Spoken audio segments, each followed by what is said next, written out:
میرا نام یاسر ہے اور میں 23 سال کا ہوں۔ ہمارے گھر میں امی ابو اور بھابھی رہتے ہیں کیونکہ میرا بڑا بھائی شہر سے باہر ڈیوٹی پر ہوتا ہے۔ وہ ایک سرکاری عہدے پر فائز ہے جہاں اس کو بہت کم ہی چھٹی ملتی ہے۔ کبھی کبھار وہ چھٹی لے کر امی سے ملنے آ جاتے تھے۔ اب وہ شادی کی چھٹیوں پر آیا تھا۔ امی نے اس کا رشتہ طے کر دیا تھا۔ جب ہم رشتہ دیکھنے گئے تھے بھائی کے لیے تو میں بھی بھابھی کو دیکھ کر دنگ رہ گیا تھا۔ بھائی بے شک بہت پیسے والا تھا مگر میں بھائی سے بہت زیادہ خوبصورت اور حسین و جمیل تھا۔ بھابھی اور میری جوڑی بالکل چاند سورج کی جوڑی لگ رہی تھی۔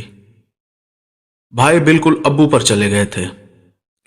ان کی رنگت گندمی تھی جبکہ میں امی پر چلا گیا تھا تو امی بالکل گلابی گوری رنگت کی مالک تھی، اور ہم دونوں کے ہونٹ بھی بہت زیادہ پتلے تھے کہ مجھے یوں محسوس ہوا تھا کہ بھابھی بھی مجھے گھورنے لگی تھی۔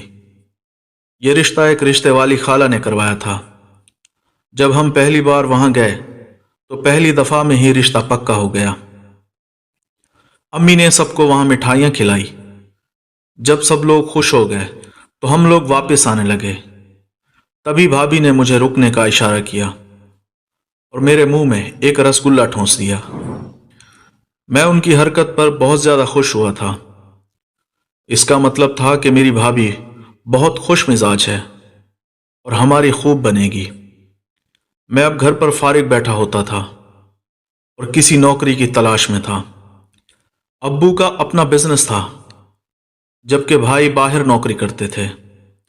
امی مجھے نوکری کرنے سے منع کرتی تھی اور کہتی تھی کہ گھر میں ہی رہو۔ ان کی طبیعت اکثر خراب رہتی تھی، اس لیے ان کو کسی سہارے کی ضرورت پڑتی تھی۔ بھائی بھی ابھی شادی کے لیے منع کر رہے تھے مگر امی نے ان سے زبردستی کی کہ تمہیں اب شادی کر لینی چاہیے۔ گھر میں کسی دوسری عورت کا اضافہ ہوگا تو میرے لیے آسانی ہو جائے گی۔ یاسر بھی لڑکا ہے، کبھی باہر دوستوں کے ساتھ چلا جاتا ہے تو کبھی لیٹ نائٹ گھر کو آتا ہے۔ میں بہت گھبرا جاتی ہوں کیونکہ ابو بھی بزنس کے سلسلے میں صبح کے نکلے شام کو واپس آتے ہیں۔ بھائی کی عمر 26 سال تھی مگر بھائی نے امی سے کہہ رکھا تھا کہ میں 28 سال کی عمر میں ہی شادی کروں گا، مگر امی نے ان سے زبردستی شادی کرنے کا کہا۔ بھائی کا محبت میں ایک بار دل ٹوٹ چکا تھا۔ بھائی کا ریلیشن شپ 3 سال تک چلا تھا اور وہ اپنی پارٹنر سے فزیکل ہر طرح سے انگیج رہے تھے، جس وجہ سے وہ اس کو بھلا نہیں پا رہے تھے۔ پھر اس لڑکی کی کہیں اور شادی ہو گئی تھی تو بھائی نے بھی شادی سے انکار کر دیا تھا۔ اس لیے امی نے زبردستی مہک کا رشتہ ان کے لیے لے لیا تھا۔ مہک بہت خوبصورت تھی۔ اس کے گول چہرے پر بڑی بڑی آنکھیں اور کمر تک لمبے بال تھے۔ اس کا قد درمیانہ تھا مگر وہ دکھنے میں بہت زیادہ حسین تھی۔ رشتہ پکا ہونے کے بعد مہک کی طرف کچھ پھل فروٹ وغیرہ میرے ہاتھ بھجوائے تھے۔ مہک بہت ماڈرن قسم کی لڑکی تھی اور بہت آزاد خیال کی تھی۔ جب پہلی دفعہ ہم مہک کو دیکھنے گئے تھے تو مہک نے سر پر دوپٹہ لیا ہوا تھا، مگر اس بار جب میں اس کے گھر گیا تو مہک جینز اور شرٹ میں تھی اور وہ شاید جم وغیرہ گئی تھی۔ پھر میں اسے اس حالت میں دیکھ کر بہت حیران ہو گیا۔ مہک اپنی والدہ کے ساتھ گھر پر اکیلی رہتی تھی۔ اس کا بڑا بھائی باہر ملک کماتا تھا اور ان کو پیسے بھجواتا تھا۔ ان کا گھر ایک بنگلہ تھا۔ وہ لوگ کافی پیسے والے تھے۔ پھر جب میں نے مہک کو اس حالت میں دیکھا تو دنگ رہ گیا۔ میں اپنے ساتھ کچھ گفٹ وغیرہ بھی لے کر گیا تھا جو امی نے بھجوائے تھے۔ میں نے ادھر ادھر دیکھا اور مہک سے پوچھا کہ آنٹی کہیں نظر نہیں آ رہی، تو اس نے کہا کہ وہ خالہ کی طرف گئی ہیں۔ پھر وہ مجھ سے کہنے لگی کہ یاسر تم بہت خوبصورت ہو، میں نے تمہارے بھائی کی تصویر دیکھی، وہ بس ٹھیک ٹھاک ہیں۔ تو میں ان سے کہا کہ ہاں بھابھی، بھائی ابو پر چلے گئے ہیں جبکہ میں امی پر گیا ہوں۔ تو وہ کہنے لگی کہ تمہاری امی نے میرا رشتہ تمہارے لیے کیوں نہیں مانگا؟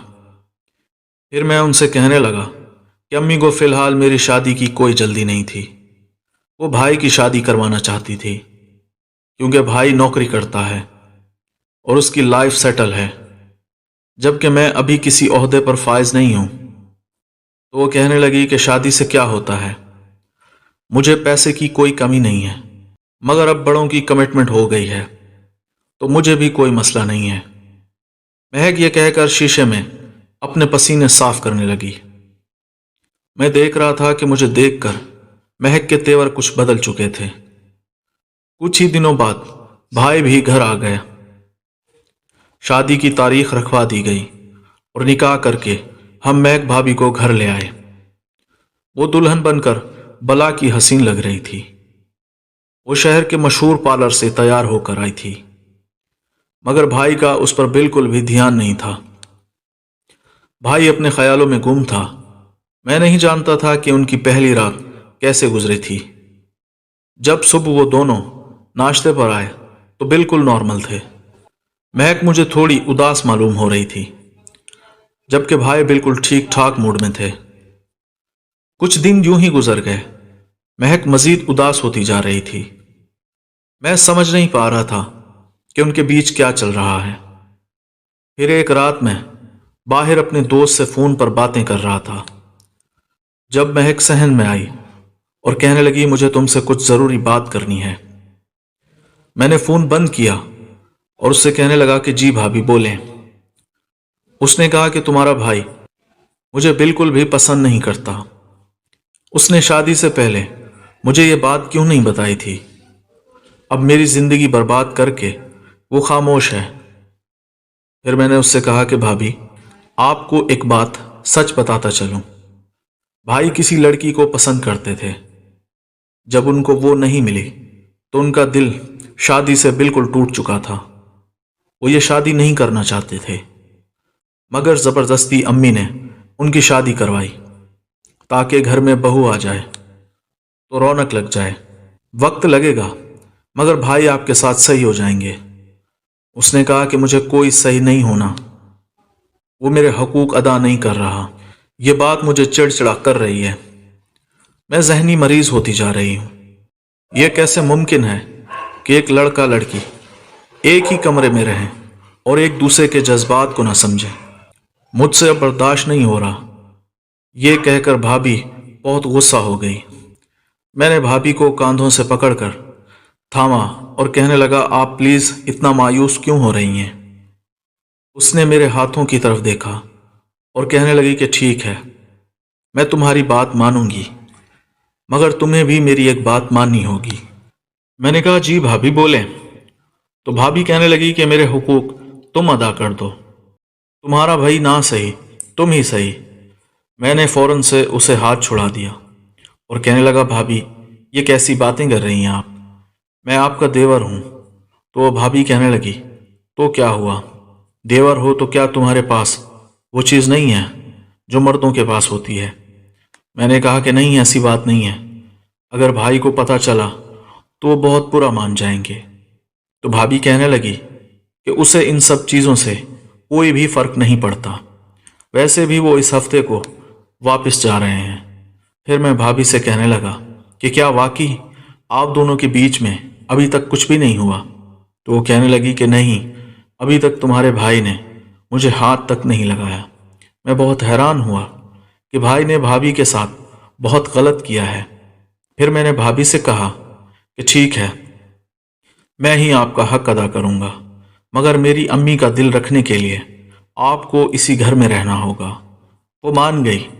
پھر میں اپنے کمرے میں آیا، شاور لیا اور خود کو سر سے پاؤں تک شیشے میں دیکھنے لگا۔ میرا وجود سرخ و سفید رنگت کا تھا۔ اب بھابھی کا تصور کر کے چھوٹو بھی بالکل تیار ہو چکا تھا اور بالکل سیدھا ہو کر کھڑا تھا۔ میں چھوٹو کی اس حرکت پر حیران تھا کہ بھابھی نے ایک بار کیا کہہ دیا، یہ تو اپنے ہوش ہی کھو بیٹھا ہے بھابھی کے نام پر۔ پھر میں اس پر پیار سے ہاتھ پھیرنے لگا اور آنکھیں بند کر کے بھابھی کی یاد تازہ کرنے لگا۔